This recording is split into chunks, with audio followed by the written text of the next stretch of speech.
ലോകത്തെ മുൾമുനയിൽ നിർത്തി 4 ദിവസം നീണ്ടുനിന്ന ഇന്ത്യ-പാകിസ്ഥാൻ സംഘർഷം വെടിനിർത്തലിൽ ഇപ്പോൾ എത്തി നിൽക്കുകയാണ്. യഥാർത്ഥത്തിൽ ലോകരാജ്യങ്ങൾക്ക് മുന്നിൽ ഇപ്പോൾ തല ഉയർത്തി നിൽക്കുന്നത് ഇന്ത്യ എന്ന ലോകത്തെ ഏറ്റവും വലിയ ജനാധിപത്യ രാജ്യമാണ്.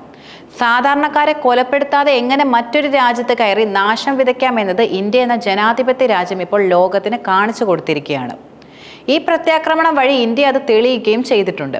മറ്റൊരു ശ്രദ്ധേയമായ കാര്യം, ഇസ്രയേലിന് പോലും ഇത്ര കൃത്യതയാർന്ന ആക്രമണം ഒരു രാജ്യത്തും നടത്താൻ കഴിഞ്ഞിട്ടില്ല എന്നതാണ്.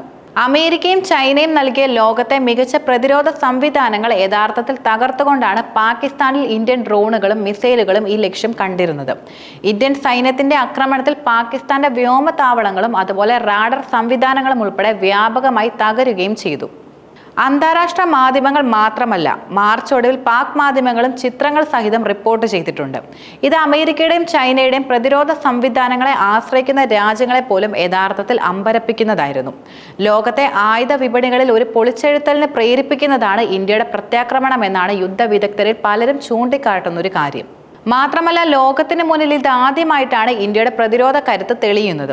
ഇത്രയും ശക്തമായൊരു മിസൈൽ പ്രതിരോധ സംവിധാനം ഇന്ത്യയിൽ ആക്റ്റീവ് ആണെന്നത് പാകിസ്ഥാൻ, ചൈന എന്നീ രാജ്യങ്ങൾക്ക് മാത്രമല്ല, നേരെ മറിച്ച് അമേരിക്ക പോലും തിരിച്ചറിയുന്നത് ഇപ്പോഴാണ് എന്നതാണ് നിലനിൽക്കുന്ന ഒരു യാഥാർത്ഥ്യം. അതിനാൽ തങ്ങൾ പാകിസ്ഥാന് നൽകിയ പ്രതിരോധ സംവിധാനങ്ങൾക്ക് ഒന്നിനും ഇന്ത്യൻ ഡ്രോണുകളെയും മിസൈലുകളെയും തടുത്തു നിർത്താൻ കഴിയാതിരുന്നത് ആയുധ വിപണിയിൽ അമേരിക്കയ്ക്കും ചൈനയ്ക്കും വൻ പ്രഹരമാണ് ഇപ്പോൾ ഏൽപ്പിച്ചിട്ടുള്ളത്. അതിനാൽ തന്നെ പാകിസ്ഥാന് തുർക്കി നൽകിയ ആധുനിക ഡ്രോണുകൾ ഇന്ത്യ തകർത്തത് തുർക്കിയുടെ ഡ്രോൺ കച്ചവടത്തിനും വലിയ തിരിച്ചടിയാണ് നൽകിയിരിക്കുന്നത്. പാകിസ്ഥാൻ തദ്ദേശീയമായി നിർമ്മിച്ച മിസൈലുകൾക്കപ്പുറം ചൈന നൽകിയ മിസൈലുകളും അതുപോലെ ഇന്ത്യൻ ആകാശത്ത് വെച്ച് തന്നെ തകർക്കപ്പെട്ടു കഴിഞ്ഞു. ഇവയ്ക്കപ്പുറം ചൈനയും അമേരിക്കയും നൽകിയ ആധുനിക യുദ്ധവിമാനങ്ങളും തകർന്നിട്ടുണ്ട്. ഈ കാര്യങ്ങളൊന്നും തന്നെ ഒരിക്കലും പാകിസ്ഥാനും ചൈനയും മറക്കുകയുമില്ല. പാകിസ്ഥാൻ ഉപയോഗിക്കുന്ന യുദ്ധവിമാനങ്ങളിൽ മിക്കതും അമേരിക്ക നൽകിയ A-50 ആണ്. അതുകൊണ്ട് തന്നെ ഇന്ത്യ-പാക് സംഘർഷം എന്നത് എത്രയും പെട്ടെന്ന് അവസാനിപ്പിക്കേണ്ടത് ശരിക്കും അമേരിക്കയുടെയും കൂടി ആവശ്യമാണെന്ന് പറയാം.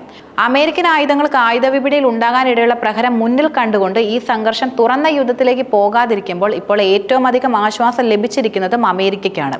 മെയ് 10 പുലർച്ചെ ഇന്ത്യൻ വ്യോമസേനയുടെ വിമാനങ്ങൾ പാകിസ്ഥാൻ വ്യോമസേനയുടെ പ്രധാന താവളങ്ങൾ ലക്ഷ്യമിട്ടുകൊണ്ട് ബ്രഹ്മോസ് ക്രൂയിസ് മിസൈലുകളായിരുന്നു കൂടുതലും വിക്ഷേപിച്ചിരുന്നത്.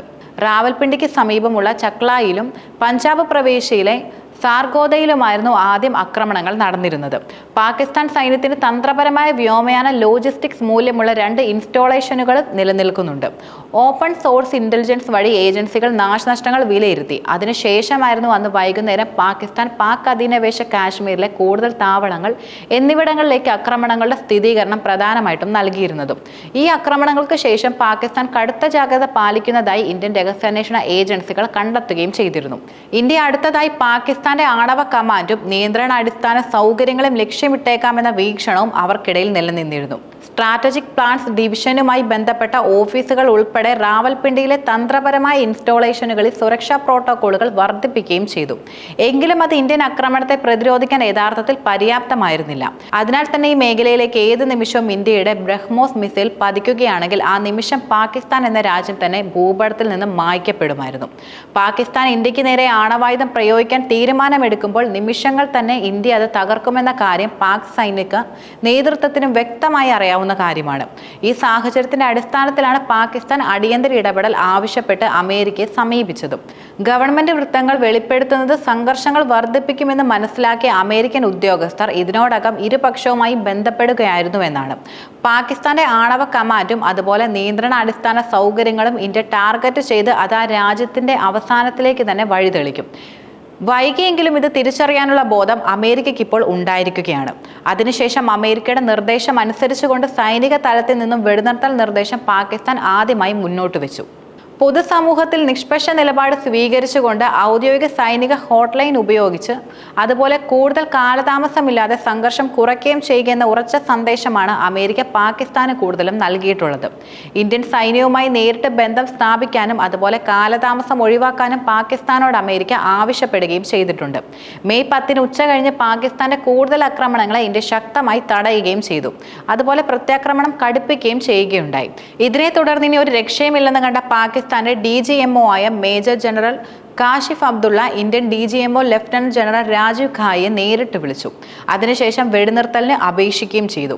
പാകിസ്ഥാൻ അവർ അർഹിച്ചതിലും അധികം പ്രഹരം നൽകിയതിനാലും അതുപോലെ ഇന്ത്യ ഒരു യുദ്ധക്കോദ്യൻ രാജ്യമല്ലാത്തതിനാലും മാത്രമാണ് വെടിനിർത്തലിന് അനുകൂലമായി ഇന്ത്യ നിലപാട് കൈക്കൊണ്ടതെന്ന് പറയുന്നതിൽ ഒരു സംശയവുമില്ല. അതേസമയം തന്നെ ഏപ്രിൽ 22 പഹൽഗാം ഭീകരാക്രമണത്തിന് ശേഷം പാകിസ്ഥാനെതിരെ ഇന്ത്യ എടുത്ത തീരുമാനങ്ങൾ, സിന്ധു നദീജല ഉടമ്പടി താൽക്കാലികമായി നിർത്തിവെച്ചതുൾപ്പെടെയുള്ള കാര്യങ്ങളിൽ ഒന്നും തന്നെ വെടിനിർത്തൽ ബാധിക്കപ്പെടുകയില്ല.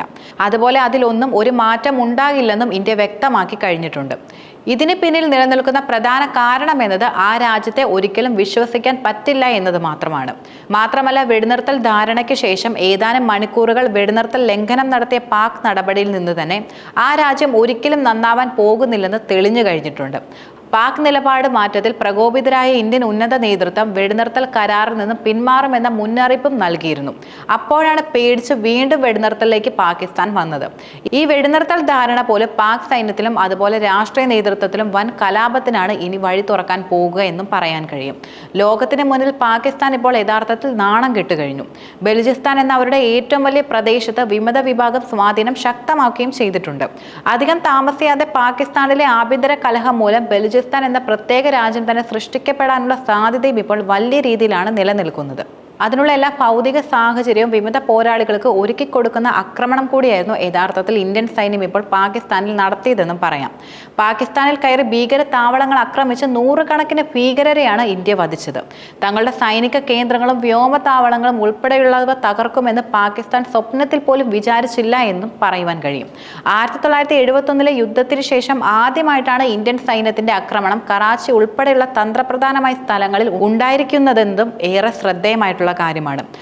ലാഹോർ, റാവൽപിണ്ടി, ഇസ്ലാമാബാദ് എന്നിങ്ങനെ തുടങ്ങി നിരവധി പാക് മേഖലകളിൽ വൻ നാശനഷ്ടമാണ് യഥാർത്ഥത്തിൽ ഇന്ത്യ സൃഷ്ടിച്ചിരിക്കുന്നത്.